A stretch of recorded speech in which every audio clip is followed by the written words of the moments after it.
People like to learn in different ways, and we're all about repurposing content. When you're trying to convert people into clients through funnels, it's best to do it with multiple modalities. If somebody opts into a funnel that is a video or a webinar, you think that they're going to consume the content in that way. What happens is, if you offer that content in 3 different ways, video, audio, PDF download, you're going to get people who consume each one of those because that's their favorite way to do it.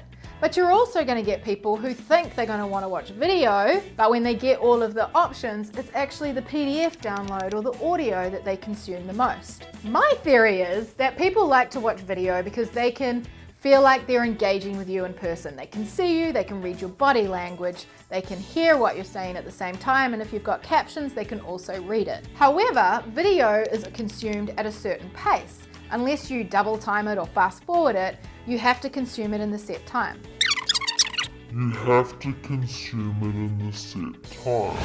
Some people like to listen to podcasts when they're driving in the car, so they prefer audio.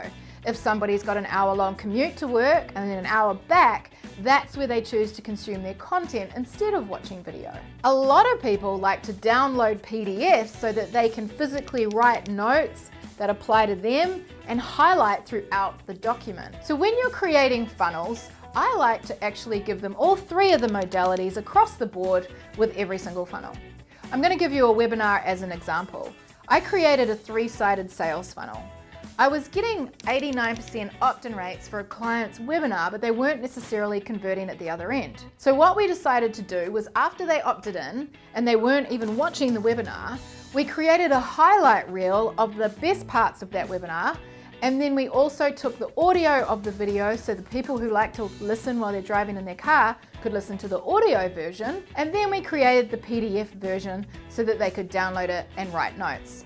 Some people did multiple things, and although they were opting in to get the video version of the content, every time we've tested this, what people end up doing the most is downloading the PDF. My theory is because when they download the PDF, they can skim read, do it at their own pace, they feel more in control, and then they can refer back to those notes.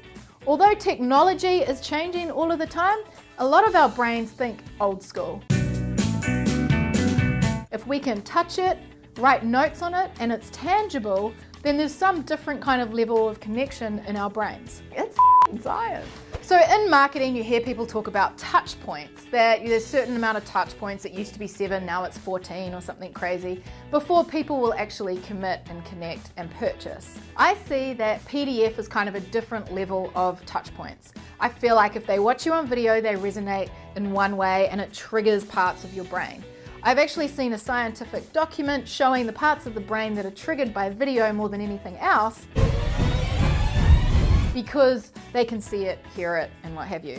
However, PDFs, when you can print it out and touch it, it's like another modality where it's physical and it ignites a completely separate part of the brain. When I think of coming at people with different modalities, I think of Muhammad Ali. You want to come at them so hard and fast from so many angles that they think that there's 10 of you.